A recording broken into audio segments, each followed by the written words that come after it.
It happens in silence. One day, the kindest person you know just walks away. No warning, no explanation, no second chance. They simply vanish from your life like you never mattered at all. And according to Carl Jung, this isn't cruelty. This is psychology's most misunderstood act of self-preservation. But what looks like coldness is actually the most powerful transformation a human being can undergo. When someone finally cuts everyone off, they're not losing themselves. They're finding themselves. And once that switch flips, there's no going back. Jung spent decades studying this exact pattern. He watched patient after patient arrive at the same psychological breaking point. These weren't angry people. These weren't vengeful souls. These were the givers, the helpers, the ones who absorbed everyone else's pain without complaint. Until one day, something inside them snapped. And when Jung looked closer, he discovered this wasn't a breakdown. This was an awakening. The person who cuts everyone off isn't being cruel.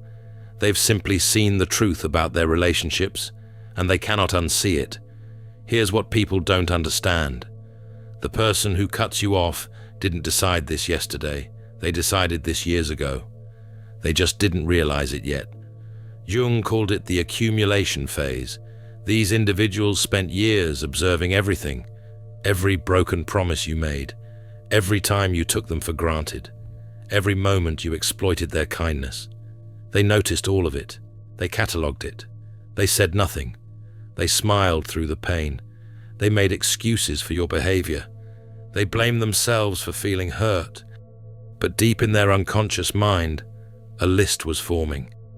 A list of every single reason why you didn't deserve their energy anymore. Jung discovered something fascinating about these people. They're not victims, they're strategists. Their brains work differently. They process emotional data like computers process code. While you thought they were weak, they were studying you. They knew your triggers before you did. They understood your insecurities better than you understood them yourself.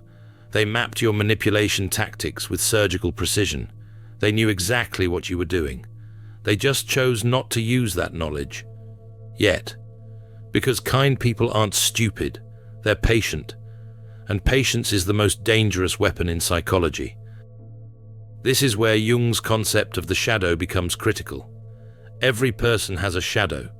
It's the part of yourself you refuse to acknowledge. For most people, the shadow contains their cruelty, their selfishness, their capacity for coldness. But for the chronic giver, the chronic helper, the chronic people pleaser, their shadow contains something different. Their shadow contains their strength, their boundaries, their ability to say no, their capacity to walk away. And when that shadow finally activates, it's like watching someone become a completely different person overnight. Except they're not different, they're finally complete. Jung called this moment the door slam. It's not gradual, it's instant. One day you have access to this person's time, energy, and love. The next day, you have nothing. You're blocked, you're deleted, you're erased. And here's the part that terrifies people. The person doing the erasing feels nothing. No guilt, no regret, no second thoughts, because their unconscious mind has already done the math. The cost of keeping you in their life outweighs any benefit you provide.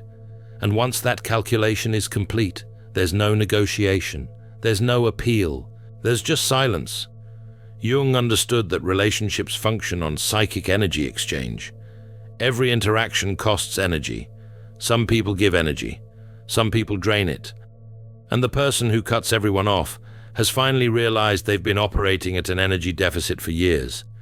They gave and gave and gave. And what did they receive in return? Betrayal, manipulation, being taken for granted. Their unconscious mind looked at this pattern and made an executive decision. This ends now. Here's what Jung discovered that changes everything.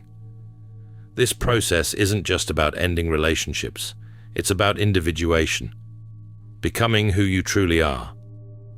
And you cannot become yourself while you're constantly draining your energy for people who don't value it.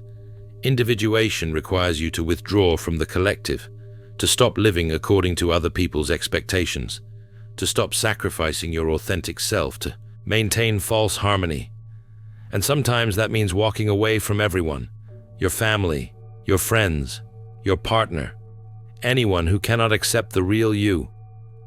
Once someone has seen the truth of a relationship, they cannot unsee it.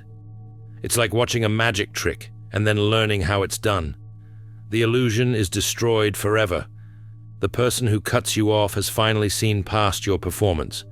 They've seen the real you, the selfish you, the manipulative you, the version of you that exploits kindness and calls it love. And once they see that version, the version you showed them before doesn't matter anymore, because they know it was always a mask. What makes this so powerful is what happens after. The person who walked away doesn't fall apart.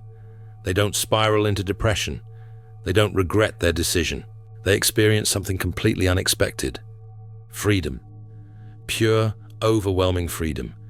Because they're no longer carrying your emotional weight. They're no longer managing your feelings. They're no longer sacrificing their peace to maintain your comfort. They're finally free to become themselves. And that feeling is so intoxicating, so liberating, so absolutely transformative, that they wonder why they waited so long. Empaths aren't broken, they're alchemists in progress. The Alchemist's Path gives you drills, Jung-based boundaries, and 3 exclusive chapter videos to turn overwhelm into clarity. By Surreal Mind, 236-page downloadable ebook, in stock. Begin now at thesurrealmind.com. This is why they never come back. People assume that given enough time, the person who walked away will cool down, will miss them, will forgive and forget. But Jung understood this wasn't about anger. This was about evolution. The person who left has evolved past the version of themselves that tolerated your behavior. They've integrated their shadow.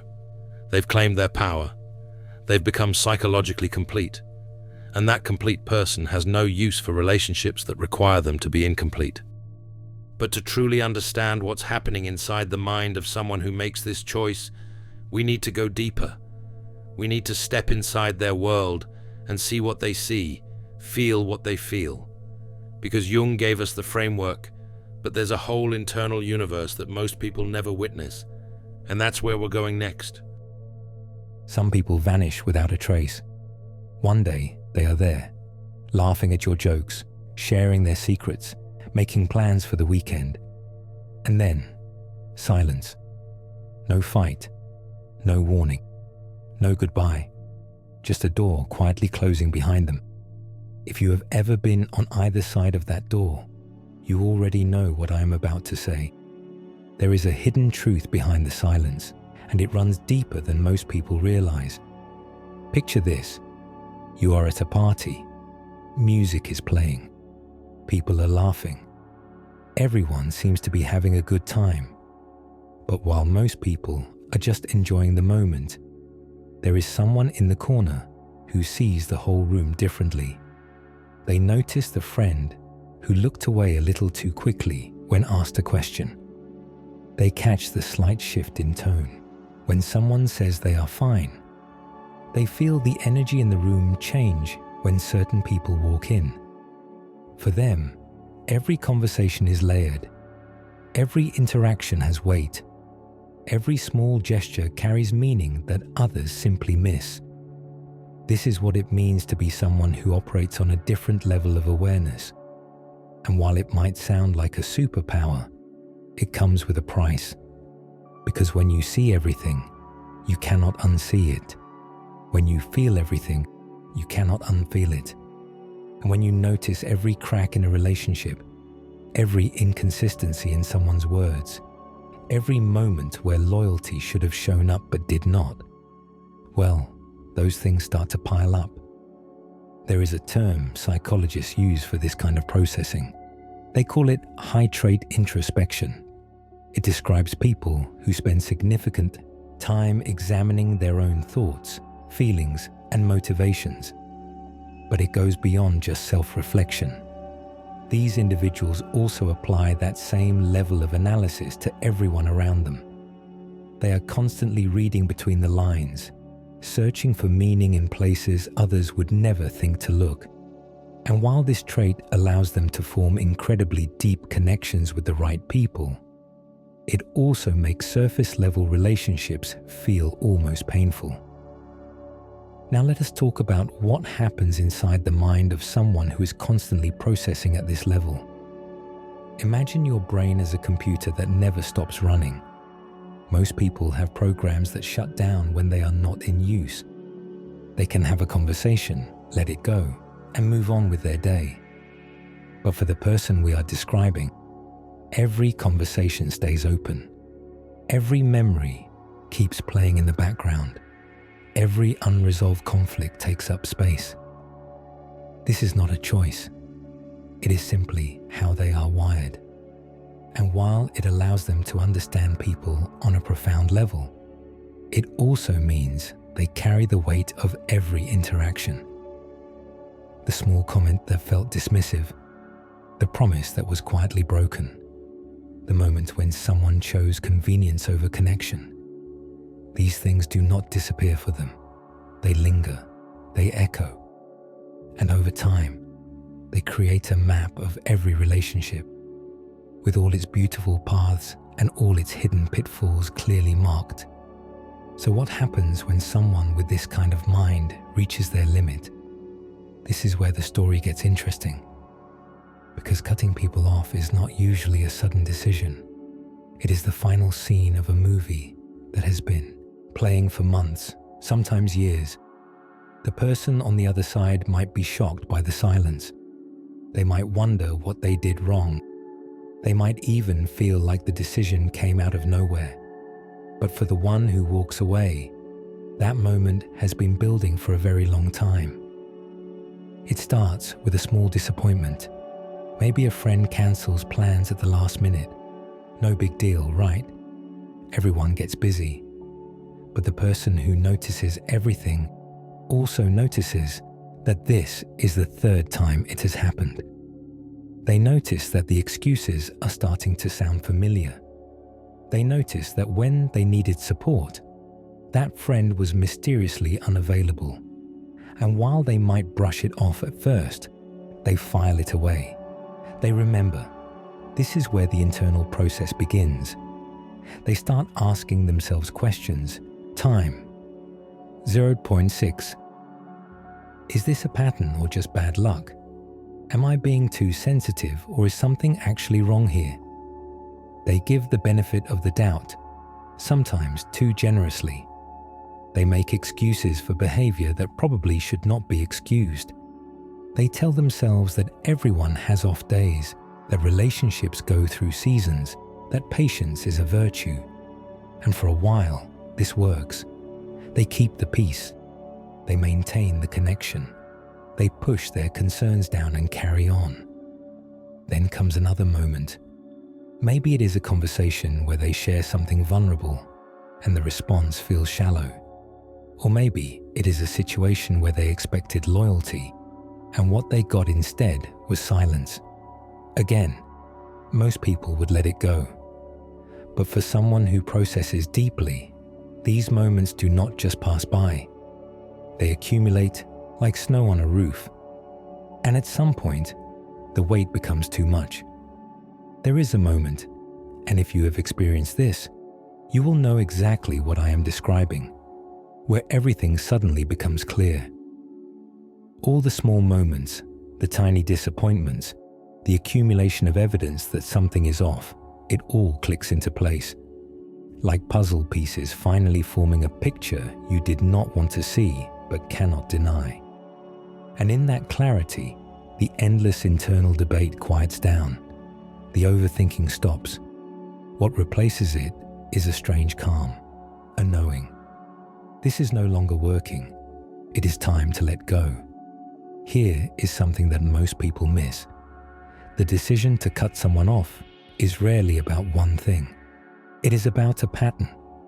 It is about looking at the full picture and realizing that the relationship costs more than it gives. It is about recognizing that the energy spent trying to make something work could be redirected towards something healthier. And for someone who values depth over surface, who craves genuine connection over polite small talk, settling for less is simply not an option. Now let us address the elephant in the room. Is this healthy? Is it fair to disappear from someone's life without explanation? These are complicated questions, and the answers depend on who you ask. From the outside, it can look cold. It can look like running away from conflict instead of working through it. And in some cases, that might be true. But there is another side to this story that often gets overlooked. For people who feel deeply, confrontation is not always productive. In fact, it can be exhausting in ways that others might not understand. Imagine trying to explain to someone why their small actions hurt you, only to have them dismiss your feelings as overthinking. Imagine having the same conversation over and over, watching the pattern repeat, and realizing that words are not going to change anything. At some point, the healthiest choice is not to fight harder. It is to step away entirely.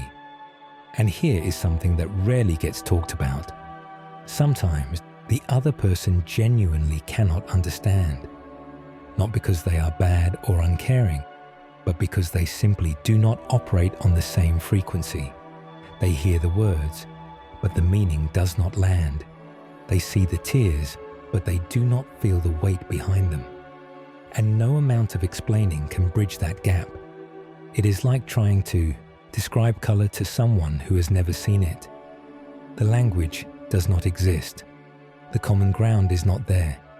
And continuing to try only leads to frustration on both sides. Let us go deeper into what drives this behavior. At its core, cutting people off is about boundaries. And for someone who has spent their life absorbing the emotions of others, recognizing the subtle shifts in dynamics and giving more than they receive, boundaries become essential.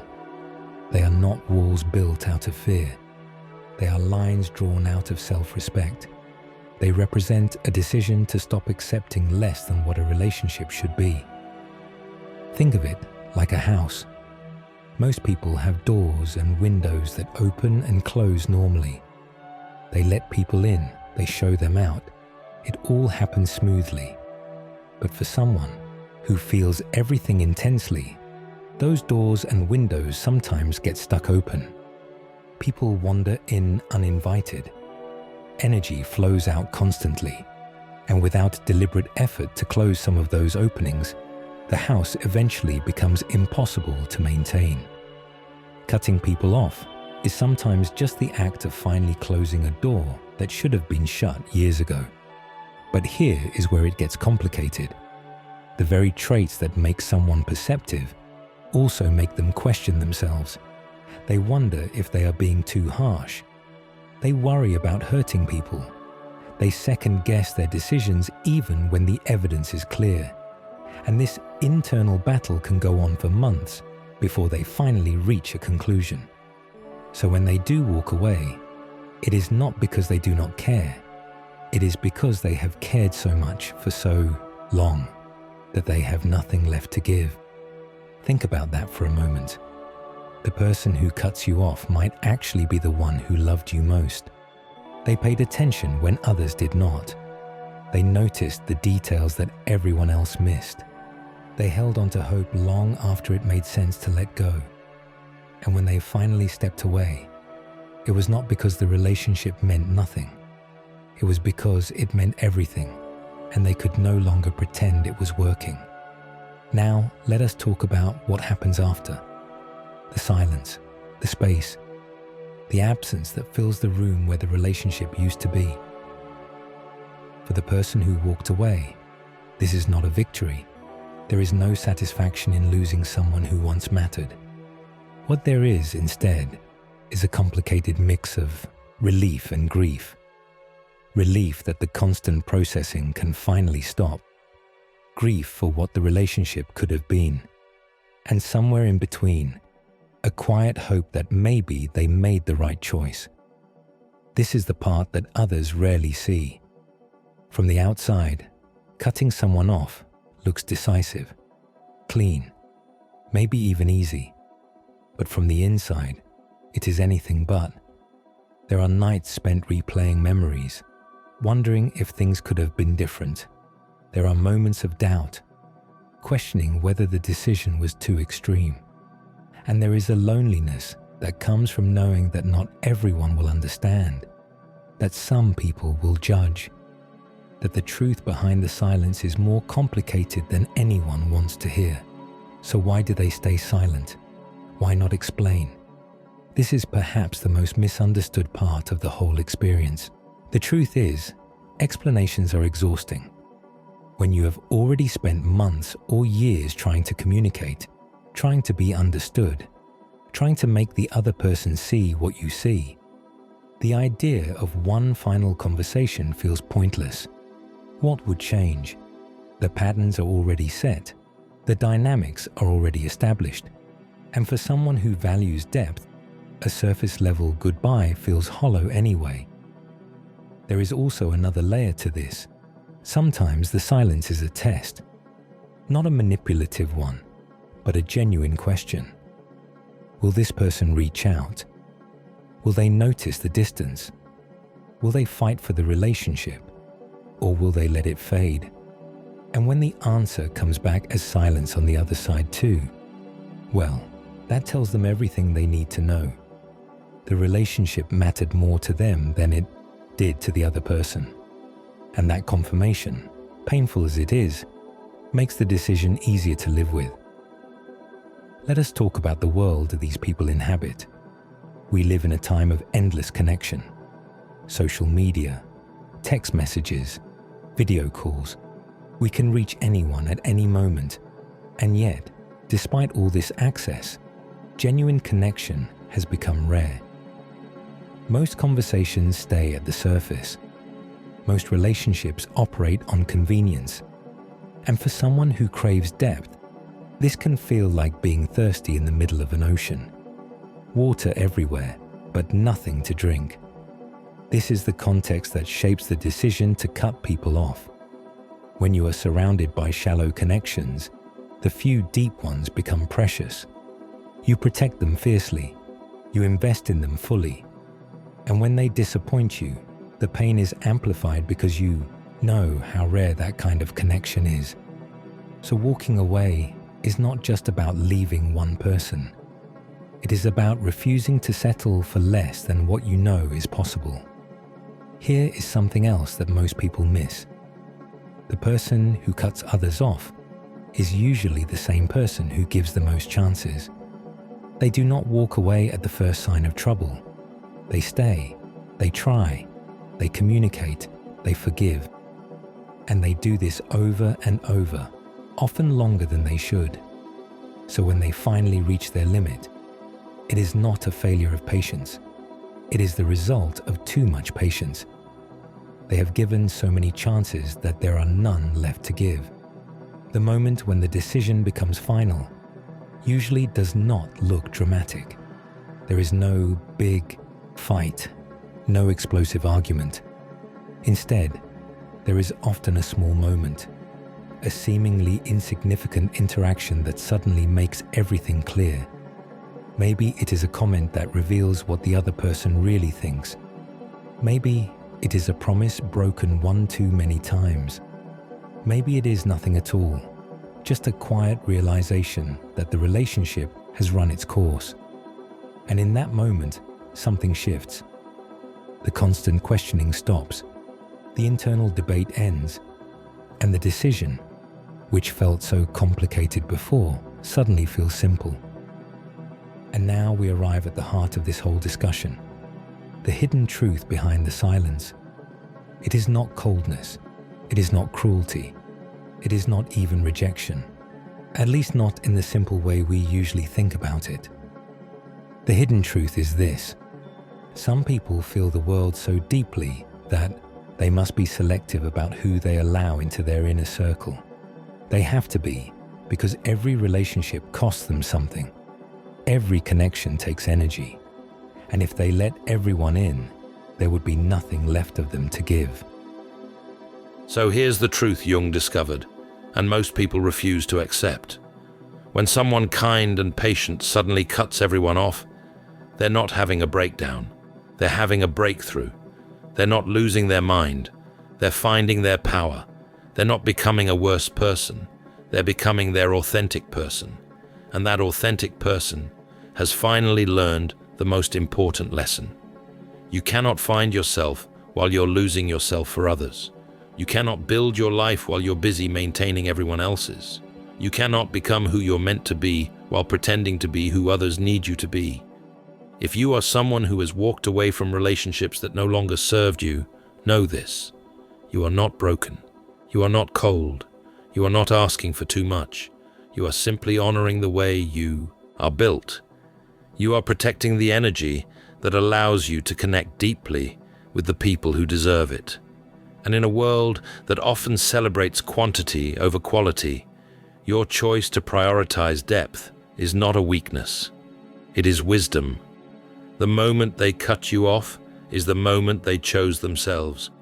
And once someone has tasted that freedom, that power, that peace, they never go back. Because going back means becoming small again, becoming exploitable again, becoming the version of themselves that suffered in silence. And that person is dead.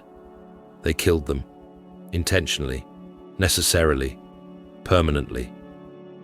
What rises from those ashes is someone who knows their worth, someone who protects their energy, someone who refuses to be diminished for anyone's comfort.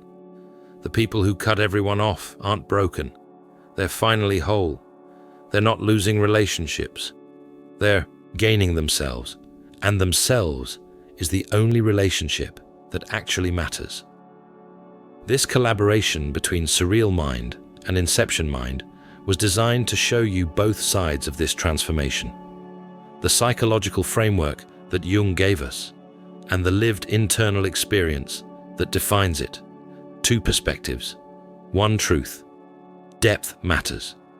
If this resonated with you, make sure you're subscribed to both Inception Mind and Surreal Mind. We'll be bringing you more collaborations like this, exploring the hidden patterns of human psychology from multiple angles. Because understanding yourself isn't just about theory, it's about seeing the full picture. In The Alchemist's Path, perception training for empaths, you'll turn overwhelm into wisdom with practical drills, Jung-inspired boundaries, and step-by-step perception training.